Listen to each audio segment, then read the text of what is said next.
오늘 말씀의 제목은 부자와 나사로라는 제목으로 하나님 말씀 보겠습니다. 부자와 거지 나사로가 아닙니다. 부자와 나사로입니다. 우리가 예배 끝나고 제가 인사할 때 설교한 목사나 이제 인사할 때 보통 은혜 받았습니다라는 말씀들 참 많이 하세요. 근데 언제 은혜 받았습니다라는 인사를 많이 하게 되는지 제가 곰곰이 봤더니 감동스러운 얘기가 나올 때, 가슴이 찌릿하고 눈물이 찔끔 나고 그럴 때 은혜 받았습니다라는 이제 인사를 많이 하시는 것 같아요. 그렇다면 이제 저는 은혜 받았습니다 인사를 잘 못 받는 목사 중에 하나인 거예요. 보통 감동을 받거나 마음에 이렇게 뭐랄까요, 눈물이 찔끔 나는 이런 예화들을 잘 못 가지고 오잖아요. 그럼 과연 하나님의 말씀은 그럼 우리들이 나누는 은혜 받았습니다를 위해서 주시는 말씀인가라는 생각을 좀 해보게 돼요. 무슨 말이냐면 예수님 당시에 이 말씀을 듣는 사람들이 그 말씀을 들으면서 가슴이 막 미어지고 감동이 막 오고 정말 그런 말씀만 있었을까?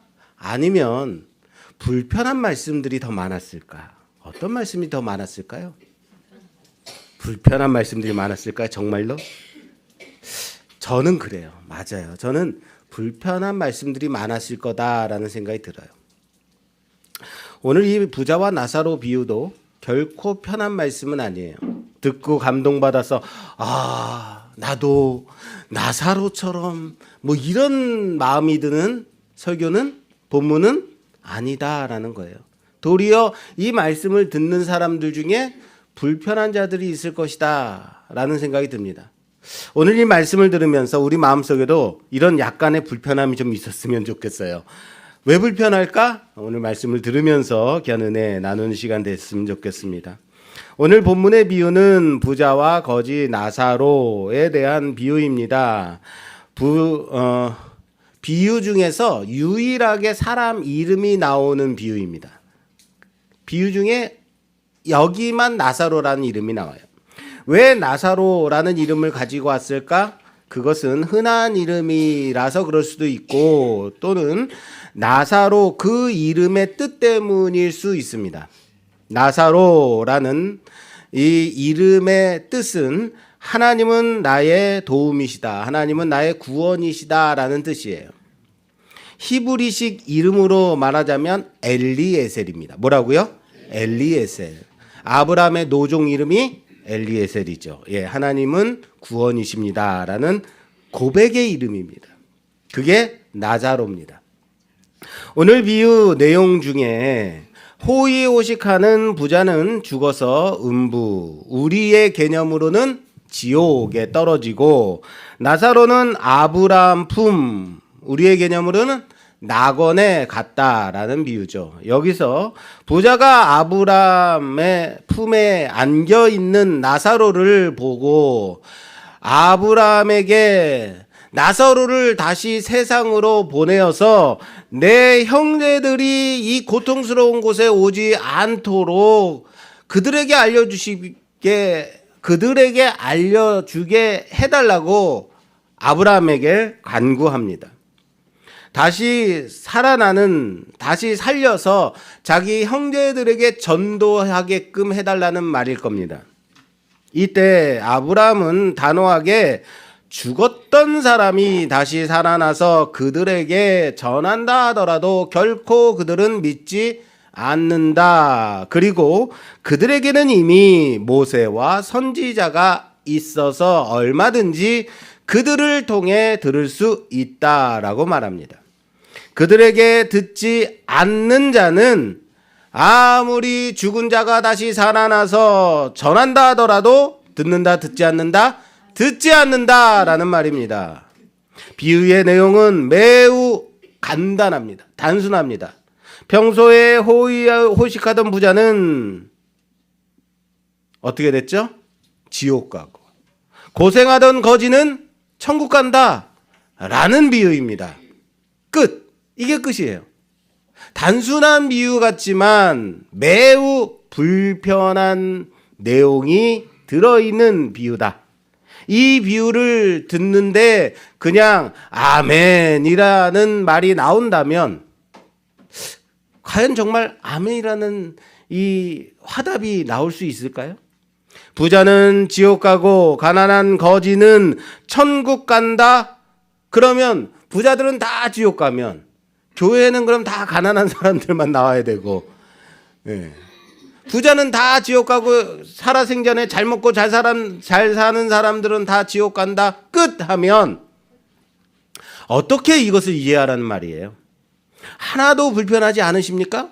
여러분들은 어때요? 불편해요? 불편하지 않아요? 강요하는 거예요, 제가 불편하라고. 아니, 불편하지 않는다? 불편하다. 하나도 여러분들 얼굴은 그게 뭔데요? 라는 표정이지만 하나도 불편하지 않는다면 이런 마음이 있을 수 있어요. 아, 우리는 가난한 자들이니까 천국행, 그래서 안 불편하다라는 마음이 들 수 있겠죠. 자, 이 비유에는 부자가 왜 지옥에 갔고 거지 나사로가 왜 천국에 갔는지가 없습니다. 그래서 불편해요. 그럼에도 불구하고 거지 나사로가 천국에 간 이유에 대해서 한 두 가지로 추정해 볼 수는 있습니다. 첫째, 부자에게 아브라함이 이렇게 말합니다. 25절에 아브라함이 이르되 예 너는 살았을 때에 좋은 것을 받았고 나사로는 고난을 받았으니 이것을 기억하라. 이제 그는 여기서 위로를 받고 너는 괴로움을 받느니라. 나사로는 살았을 때에 고난을 받았기 때문에 위로가 필요하다. 여기서 위로를 받는 것이야 라고 말을 하고 있습니다. 고난에 대해서 위로를 받는 겁니다. 그런데 나사로가 나는 위로가 필요해, 나는 위로가 필요해 라고 말한 적이 없어요. 위로해 주십시오라고 하는 것이 없습니다. 그런데 그럼에도 불구하고 불가역적으로 위로가 임하는 겁니다. 너는 세상 가운데서 힘들고 고난을 당하며 어렵게 살았으니 이제는 이곳에서 위로를 받아야만 한다. 이것을 가지고 우리는 은혜라고 합니다. 내가 그것이 필요합니다. 나는 그렇게 받아야 됩니다. 나는 그러한 사람입니다. 라고 증명한 적이 없고 원한 적이 없음에도 불구하고 우리에게 임하는 은혜. 둘째, 같은 얘기입니다. 굳이 사람 이름을 가져와서 비유 중에 사람 이름을 가져와서 이 거지가 나사로다라고 말을 하고 있습니다. 이름에 이유가 있다라는 겁니다. 나사로의 이름의 의미가 뭐라 그랬죠? 벌써 까먹으셨습니까? 하나님은 나의 구원이시다. 나의 도움이시다. 라는 하나님이 도움이 되십니다. 하나님이 구원이십니다. 라는 고백이에요. 그래서 은혜인 겁니다. 뭐 때문이에요? 하나님이 구원이시기 때문에. 나의 구원이 나에게 있지 아니하고 누구에게 있는 거예요? 하나님께. 그랬더니 나사로는 어디에 있어요? 천국 가 있는 겁니다. 나사로는 자신이 천국에 가기 위해서 행한 것이 있다 없다? 없다. 단지 살아 생전에 고생하고 살았을 뿐인 겁니다. 그러나 죽어 천국에 올라가 아브라함의 품에 안겨 있더라. 오롯이 이것을 가지고 우리는 은혜라고 합니다. 은혜 외에는 이유가 없는 겁니다. 같은 면으로 부자에 대해서 생각해 본다면 부자는 이 생에서의 호의호식하며 먹고 마시고 즐기는 것으로 만족하며 살았기 때문에. 다시요. 부자가 지옥 간 이유는 무엇 때문이다? 너는 세상 가운데서 만족하며 살았지 않느냐.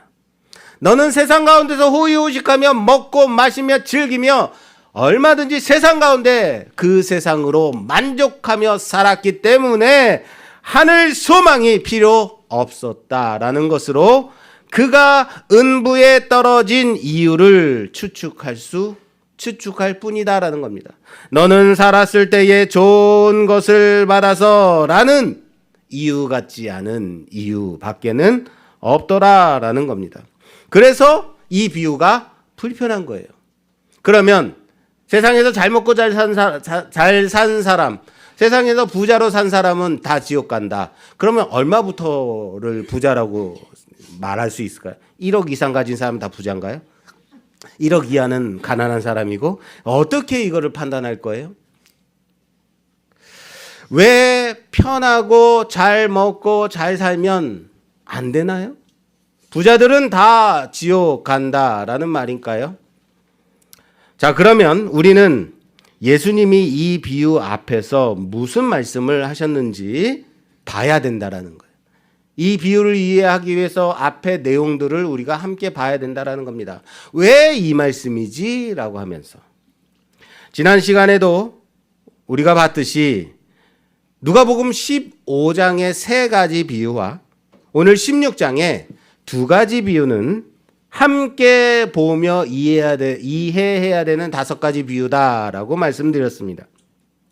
죄인들과 세리들과 함께 하시는 예수님을 보면서 불편해하고 함께 기뻐하지 못하는 바리새인들과 서기관들을 향해서 먼저는 3가지 비유를 말씀하십니다. 그렇다면 너희들은 어떻게 살겠느냐 하시면서 가르치시는 제자들을 향해서 또 주시는 2가지의 비유, 불의한 청지기 비유와 부자와 나사로 비유. 이겁니다. 부자와 나사로 비유 앞에는 잃은 양, 잃은 드라크마, 잃은 2 아들 비유가 먼저 있습니다. 다 주인이 잃은 것을 찾기 위해 애쓰는 기다리는 내용의 비유들입니다. 주인의 은혜, 아버지의 자비하심이 강조되고 있는 비유인 것입니다. 거기에 집 나간 둘째가 아버지의 재산을 다 가지고 타국에서 허랑방탕했다.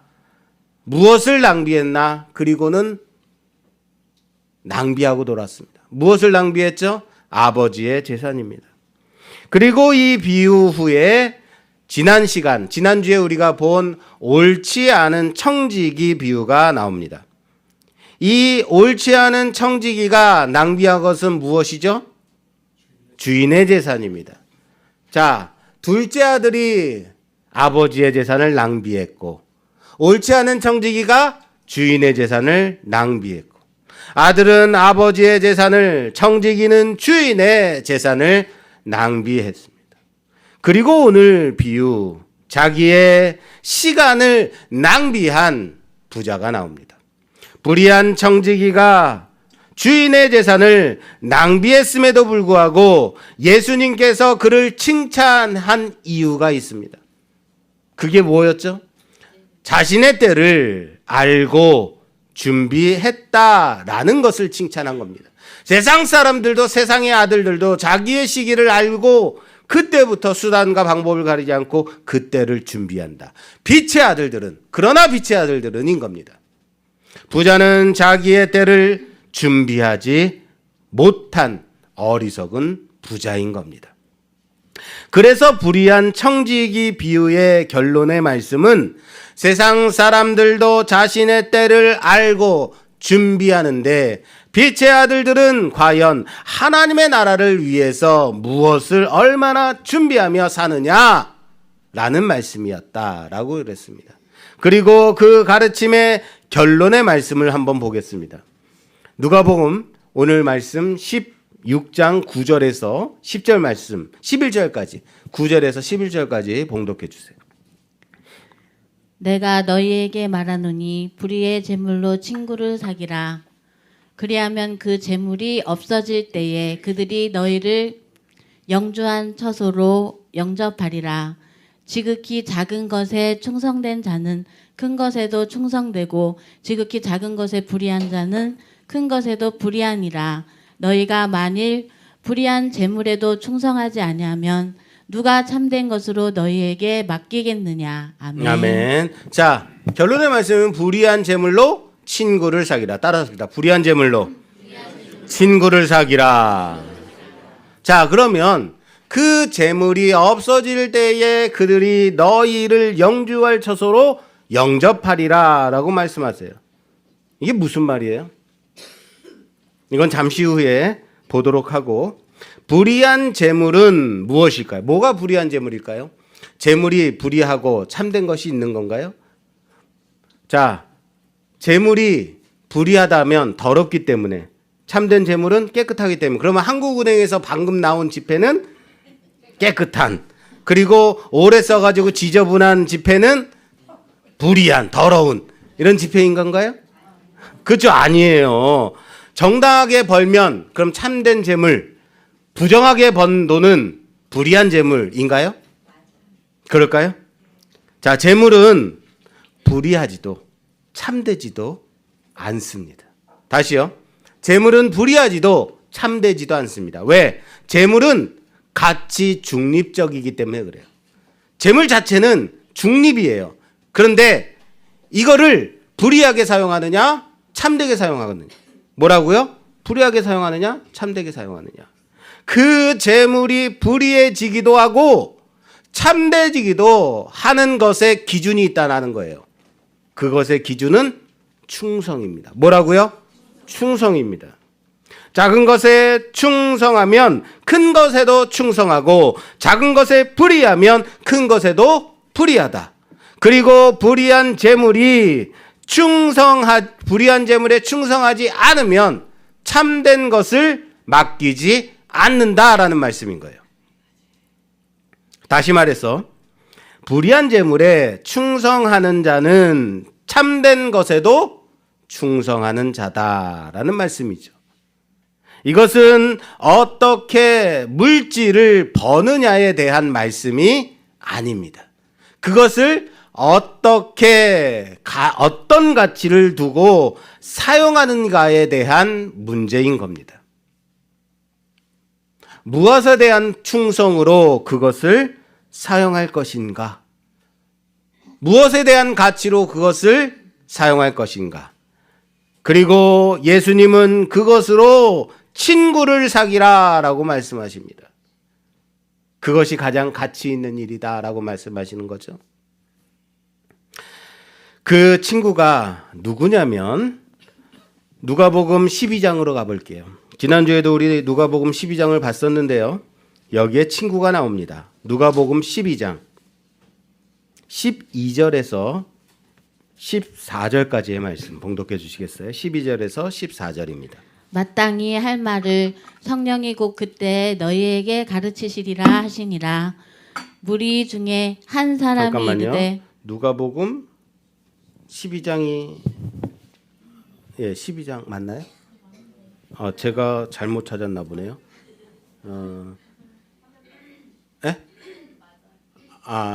이게 화면에 이게 맞다고요? 누가복음 12장이 아니고 제가 거기 봉독해 주실래요? 제가 잘못 기재한 것 같아요. 또 자기를 청한 자에게 이르되 내가 점심이나 저녁이나 베풀거든 벗이나 형제나 친척이나 부한 이웃을 청하지 말라. 두렵건대 그 사람들이 너를 도로 청하여 내게 갚음이 될까 하노라. 잔치를 베풀거든 차라리 가난한 자들과 몸 불편한 자들과 저는 자들과 맹인들을 청하라. 그리하면 그들이 갚을 것이 없으므로 내게 복이 되리니 이는 의인들의 부활 시에 내가 갚음을 받겠음이라 하시더라. 이 말씀입니다. 제가 잘못 찾았네요. 바리새인들과 서기관들은 주님이 주님을 가리켜서 뭐라고 불렀냐면 죄인들과 세리의 친구다라고 예수님을 불렀어요. 저 사람은 죄인과 세리의 친구다. 그만큼 예수님의 주변에는 그러한 사람들이 많았다라는 얘기죠. 다시 말해서 예수님은 그들의 친구가 되어주셨습니다. 그리고 이미 예수님은 잔치를 청할 때에 너는 돈 많고 권력 있는 자들을 그들을 친구로 삼아 청하지 말라라고 말씀하셨습니다. 도리어 가난한 자들과 몸 불편한 자들과 저는 자들과 맹인들을 청하라라고 말씀하셨습니다. 하나님이 너희에게 허락하신 그 재물을 가지고 불의하게 사용할 것인지 참되게 사용할 것인지는 그가 누구에게 베푸느냐에 달려있다라는 것으로 말씀하시는 겁니다. 이해되세요? 너는 가난한 자들과 몸 불편한 자들과 다리 저는 자들과 맹인을 청하라. 그리하면 그들이 갚을 것이 없기 때문에 너에게 복이 될 것이다. 그 복이 뭐냐? 그 복이 무엇이냐면 영주할 처소로 인도하는 것이다 라고 연결하고 있는 겁니다. 왜 가난한 자들에게 베푼 것이 영원히 거할 곳으로 인도하는 것과 연결이 될까요? 그게 하나님의 말씀이 지켜지고 있다는 증거가 되기 때문이에요. 하나님의 말씀이 지켜지고 있다는 증거다라는 거예요. 볼까요? 신명기서 15장 4절 말씀을 보면 이런 말씀이 있어요. 네가 만일 내 하나님 여호와의 말씀만 듣고 내가 오늘 내게 내리는 그 명령을 다 지켜 행하면 내 하나님 여호와께서 내게 기업으로 주신 땅에서 내가 반드시 복을 받으리니 너희 중에 가난한 자가 없으리라. 할렐루야. 너희 중에 누가 없대요? 가난한 자가. 언제 없대요? 너희가 하나님의 말씀만 지킨다면요. 이 말씀대로 본다면 너희 중에 가난한 자가 있다는 것은 하나님의 말씀이 너희 중에서 지켜지지 않고 있다라는 말씀인 거예요. 반대로 말하자면 가난한 자가 없다면 하나님의 말씀이 지켜짐으로써 하나님의 언약이 성취되었다라는 증거예요. 그러므로 불의의 제물로 가난한 자를 친구로 사귀는 것, 가난한 자들을 친구로 사귀는 것은 하나님의 말씀을 지켜 언약이 성취되는 것을 보여주는 것이다. 여기로 연결되는 거예요. 그런데 이렇게까지 예수님께서 말씀하시는데 이 말씀을 들으면서 비웃는 사람들이 있어요. 바리새인들과 서기관들이 비웃고 있습니다. 볼까요? 오늘 본 말씀 다시 볼게요. 13절에서 14절 말씀, 16장 13절에서 14절 말씀 봉독해 주세요. 집 하인이 두 주인을 섬길 수 없나니 혹 이를 미워하고 저를 사랑하거나 혹 이를 중히 여기고 저를 경히 여길 것임이니라. 너희는 하나님과 재물을 겸하여 섬길 수 없느니라. 바리새인들이 돈을 좋아하는 자들이라. 이 모든 것을 듣고 비웃거늘. 아멘. 비웃는다. 누가 비웃었어요? 바리새인들이. 바리새인들이 예수님을 비웃더라라고 이 비유를 들으면서 비웃고 있습니다. 왜 비웃었다고요? 그들은 따라서 합시다. 돈을 좋아하는 자들이기 때문이다. 돈 싫어하는 사람 있나요? 그럼에도 불구하고 그들은 돈을 좋아하는 사람들이기 때문에 예수님의 이 말씀을 들으면서 비웃고 있다. 여기 돈을 좋아하다라는 이 단어는 필레오라는 단어를 사용했습니다. 집 하인이 두 주인을 섬길 수 없다라고 할 때 이를 사랑하거나 미워하다 해서 사랑한다라는 단어 아가파오, 아가페의 변형인 아가파오라는 단어를 사용했습니다. 이 두 단어는 둘 다 사랑하다라는 단어입니다. 그러나 섬기다와 연결이 되어지는 단어입니다. 무슨 말이냐면 사랑한다는 것은 그것을 섬긴다라는 말인 거예요. 사랑하는 것은 무엇이다? 섬긴다. 자녀를 너무 사랑해요. 자녀를 나는 너무 사랑해요. 내 아들을 내 딸을 나는 너무 사랑해요. 좋습니다. 자녀를 사랑해야죠. 그런데 너무 사랑하다 보면 어디까지 가냐면 자녀를 섬기는 데까지 가더라라는 거예요. 너희는 하나님과 재물을 겸하여 섬길 수 없다라고 말씀하십니다. 하나님은 신이고 재물은 물질입니다. 그런데 어떻게 같은 선상에서 비교할 수 있을까? 아닙니다. 여기서 재물은 만몬입니다. 세상에서 섬기는 가장 최고의 신이 재물의 신 만몬이라고 합니다. 부자 할아버지가 손주에게 물어봤다고 합니다. 얘야, 요즘 고민이 무엇이니? 라고 물었더니 손주가 말하기를 많죠. 친구 관계 문제도 있고요. 성적 문제도 있고요. 진로 문제도 있고 살다 보니 고민이 참 많아요. 그랬더니 부자 할아버지가 손주에게 말했다고 합니다. 야, 그거는 단 하나 돈의 문제예요.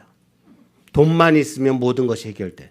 그러니까 너도 할아버지처럼 열심히 돈만 벌어. 그러면 모든 게 해결될 것이다. 라고 말했답니다. 그렇습니다. 세상에서 가장 무섭고 무서운 최고의 신이 바로 만몬입니다. 물질의 신. 그래서 하나님과 재물을 겸하여 섬길 수 없다라고 말씀하시는 겁니다. 예수님이 옳지 않은 청지기 비유로 과연 빛의 아들들은 무엇을 준비하며 사는가에 대해서 제자들에게 가르치시는데 돈을 좋아하는 돈을 사랑하는 바리새인들은 비웃고 있습니다. 그래? 비웃느냐? 비웃고 있느냐? 그럼 이렇게 하나 더 들어봐라. 부자와 나사로 비유를 그래서 말씀하시는 겁니다. 여기서 지금도 그렇게 생각하겠지만 여러분, 부자를 가리켜서 복받은 사람이라고 그럴까요? 저주받은 사람이라고 그럴까요? 부자인데 돈이 어마어마하게 100억, 1000억이 있는데 야, 그 사람 저주받았어라고 말하는 사람 있나요? 그렇게 말조차 안 하나요? 그렇습니다. 누가 저주를 받아서 부자 됐다고 말하겠어요? 로또가 됐어요. 그래서 한 30억이 나오게 됐어. 와, 너 저주받았다 이렇게 말하나요? 잘 사는 것을 가리켜, 건강한 것을 가리켜 우리는 뭐라고 말하냐면 복받았다라고 말을 해요. 지금도 그렇게 말하죠. 반대로 말하자면 가난하고 병든 것은 뭐예요? 저주받았다라고 생각할 수 있어요. 복이 없는 자다라고 생각할 수 있어요. 물론 지금의 개념과는 좀 다를 수 있지만 당시 예수님이 계시던 그 당시 유대인들의 그 지배적인 사상이 바로 이거였어요. 당시는 이러한 생각이 지배적이었다고요. 그래서 바리새인들, 서기관들, 제사장들, 이 사람들은 사회를 지배하고 이끌어가는 자들, 다 복받은 사람들이라고 생각했어요. 가난한 자들, 병든 자들, 몸 불편한 자들, 이 사람들은 하나님의 저주를 받은 사람들, 죄인으로 여겨졌다라는 말입니다. 그 당시에요. 그럼 자 보십시오. 복받은 사람은 천국 가야 됩니까? 지옥 가야 됩니까? 지옥이요? 복받은 사람은 천국 가야 됩니까? 지옥 가야 됩니까? 천국 가야지 복인 거죠. 지옥 가야 합니까? 그럼 이상한 거죠. 맞습니다. 천국 가야 돼요. 그런데 그 비유 여기에 보면 비웃고 있는 바리새인들을 향해서 예수님은 이 부자는 어디에 갔다? 지옥에 떨어졌다라고 말씀하시는 거예요. 거지 나사로는 낙원에 올라갔다라고 비유를 들고 계신 거예요. 생각해 보세요. 부자가 뭘 잘못했어요? 비유상에서는 무엇을 잘못했는지 나와 있지 않아요. 그냥 자기 자신 호의호식하고 잘 먹고 잘 산 것뿐입니다. 그런데 자기 집 앞에서 거지가 부자의 상에서 떨어진 것 그거 얻어 먹고자 그 앞에 버려져 있습니다. 여러분 생각해 보세요. 여러분들 집 앞에 거지가 이렇게 누워 있으면 여러분들은 어떻게 하실 거예요? 정말 밥 주실 건가요? 여기 관리사무소에다 전화해가지고 아파트에서는 여기 이상한 사람 있어요. 좀 치워주세요. 좀 여기 그러지 않을까요? 부잣집에 정말로 거지가 이렇게 엎드러져 있으면 어떻게 해요? 경찰 불러요. 그런데 자기 집 앞에 거지가 있으면 그냥 내버려 두지 않더라는 거예요. 저기 딴 데 가서 구걸해라고 말해요. 어쨌든 부자가 거지에게 해코지 한 것 없습니다. 그런데 지옥에 갔다라는 비유에 바리새인들은 어땠을까요? 기분이 상하죠. 발끈하죠. 왜? 부자는 하나님의 복을 받은 사람이에요. 이 땅에서 잘 먹고 잘 사는 것은 하나님의 복 받은 자라고요. 당시에 그렇게 여겨졌어요.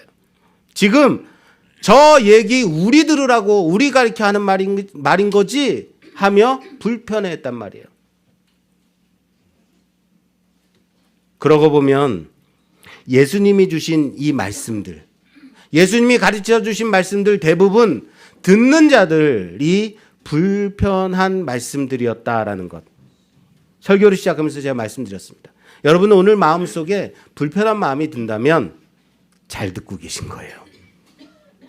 결코 정말 쉽고 재밌는 말씀만 하셨을까? 아니요. 대부분 불편한 말씀드렸단 말이에요. 그리고 말씀은 듣는 자로 불편함을 느끼게 하는 것이 맞는 말씀이다라는 거예요. 자, 그럼 비유의 내용을 들여다보겠습니다. 여기 부자가 있는데 자색 옷과 고운 베옷을 입고 호의호식하며 화려하게 매일같이 즐기고 있습니다. 자색 옷은 왕족이나 귀족들이 입는 옷입니다. 아무나 입을 수 있는 옷이 아니에요. 높은 관직에 있는 부자인 것입니다. 그리고 그 집 문 앞에는 나사로라 하는 한 거지가 버려진 채 놓여 있습니다. 이건 일부러 거기 가서 동냥해야지 얻어먹으려고 집 앞에 거지가 간 것이 아닙니다. 사람들이 그를 거기다가 던져 놓은 것입니다. 거기 가면 얻어먹을 것이 있겠지. 그런데 이 사람을 거지 나사로라라고 오늘 말씀에서 그렇게 가리키고 있습니다. 그런데 원문에는요, 거지라는 단어가 없습니다. 헬라어 원문에는요, 단지 가난한 자 나사로라고 되어 있어요. 가난한 사람 푸어맨이라고 되어 있습니다. 자, 그럼 본문에서 예수님께서 말하고자 하는 그 의도가 확연히 보이게 되는 겁니다. 보세요. 부자가 자색 옷과 고운 베옷을 입고 날마다 호의호식하며 호화롭게 즐기고 있습니다. 그런데 집 문 앞에는 이라고 되어 있어요. 이것도 그런데가 아니라 그리고입니다. 그리고 거지 나사로가, 가난한 자 나사로가 그 앞에 있다. 그 집 앞에는 나사로가 던져져 있다라는 겁니다. 19절과 20절 내용은 상반되어 보이죠. 19절은 부자가 기쁘고 즐겁게 즐기고 있는 것으로 보이지만 20절에는 그 앞에는 거지가 있다라고 말하는 것 같지만 이것은 평이하게 이어지는 구절인 겁니다. 그리고 이 상반된 내용을 들으면서도 아무렇지 않게 듣고 있는 자들이 있다라는 거예요. 아무렇지도 않는 상황이에요. 부자는 집에 있고 거지는 집 문 앞에 있다. 아무렇지도 않아요. 불편하지 않은 거예요. 그렇지. 그럴만하지. 가난한 자는 하나님의 복을 받지 못한 저주받은 자니까 그렇게 밖에 있는 게 마땅하지. 그런데 그렇게 가난한 자, 몸 불편한 자가 밖에 버려져 있다라는 것은 뭐라 그랬어요? 하나님의 말씀이 지켜지고 있다, 지켜지지 않고 있다? 지켜지지 않고 있다라는 거라고 했어요. 율법이 굽어지고 지켜지지 않는 상황. 불의한 재물로 친구를 사귀라고 했습니다. 돈 많고 권력 있고 그런 자들을 자신들의 친구로 사귀라고 하지 않았습니다. 그런데 그들 가운데 돈 많고 권력 있는 사람들을 가리켜 이너 서클을 만들고 그 안에서 즐길 줄만 아는 자, 먹고 마시는 그러한 시대. 가난한 자가 바로 자기의 집 문 앞에 버려져 있음에도 불구하고 아무도 돌보지 않고 돌아보지 않는 그런 완악한 시대. 말씀이 지켜지지 않는 시대 가리켜 말씀하고 있는 겁니다. 자, 이 사람이 부자의 문 앞에 던져져 있습니다. 생각해 보세요. 이 사람이 집 문 앞에 있는 것보다 집 안으로 들어가서 동냥을 하면 먹을 것을 더 많이 받을 수 있겠죠. 왜 집 문 앞에 있었을까요? 다시요. 이 가난한 자 나사로가 안에 들어가면 먹을 것이 더 많잖아요. 떨어지는 게 더 많잖아요. 안에 들어가서 던져져 있으면 먹을 게 더 많을 텐데 왜 집 문 앞에 있었을까요? 뭐가 있어서요? 개가 있어서요? 뭐가 있어서요? 그렇죠. 뭐가 있어서? 문이 있으니까요. 그겁니다. 여러분, 집 문 앞에 있다는 얘기는 문이 어떻게 돼 있기 때문에 닫혀져 있으니까. 문 때문입니다. 본문에는 나사로가 누워있는 그 대문을 호화롭고 큰 문으로 큰 문을 사용하고 있습니다. 그 집은 문으로 가로막혀 있기 때문에 나사로는 그 안으로 들어가지 못합니다. 물론 집 안에 있는 사람들에게는 이 문은 닫혀진 문이 아닙니다. 얼마든지 오갈 수 있는 문이지만 이 밖에 있는 나사로에게는 닫혀져 있는, 들어갈 수 없는 문인 겁니다. 그러면 보세요.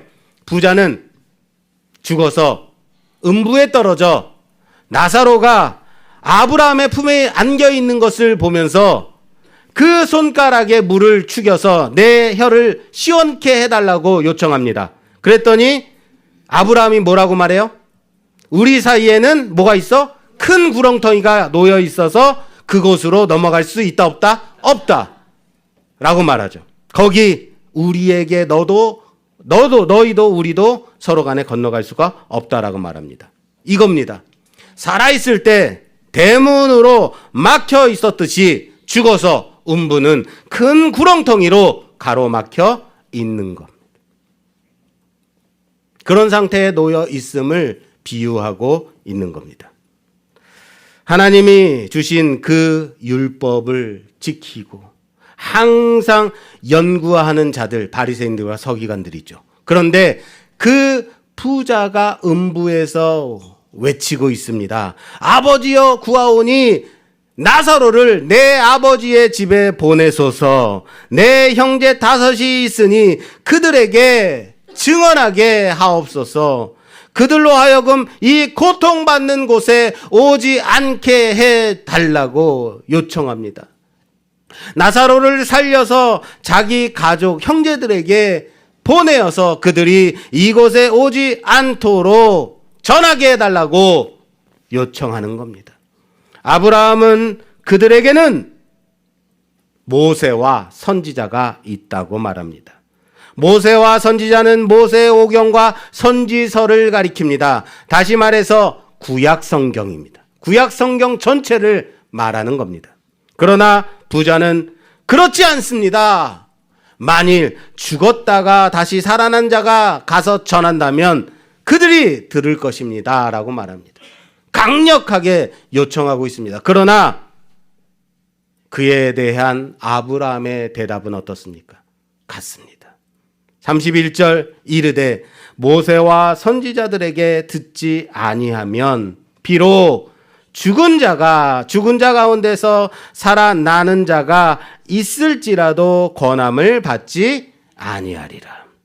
아무리 죽은 자가 다시 살아난다 할지라도 부활한다 할지라도 하나님이 주신 성경 말씀을 통해서 믿지 않는 자는 무엇으로도 믿을 수 없다.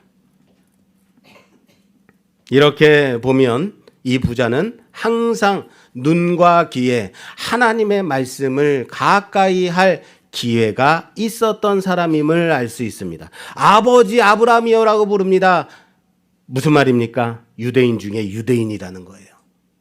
항상 하나님의 말씀이 가까이 있는 자, 그의 가족들이 다 그런 자, 성골이죠. 그런데 그 말씀이 가까이 있었을 뿐이지 그 말씀이 하나님의 말씀으로 지켜지지 못하고 있었던 그런 자였다는 겁니다.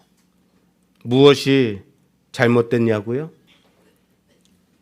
무엇이 잘못됐을까요? 자기의 때를 준비하지 못한 어리석은 부자였던 겁니다. 그리고 또 하나, 자신은 호화롭게 먹고 마시고 즐기고 있으면서 그 문 바로 앞에는 가난한 자가 방치되어 버려져 있더라라는 겁니다. 이 부자는 자신의 때를 준비하지 않는 어리석은 부자였을 뿐입니다. 뿐만 아니라 하나님이 자신에게 주신, 아니 자기에게 맡기신 것을 낭비한 옳지 못한 청지기와 같은 자였습니다.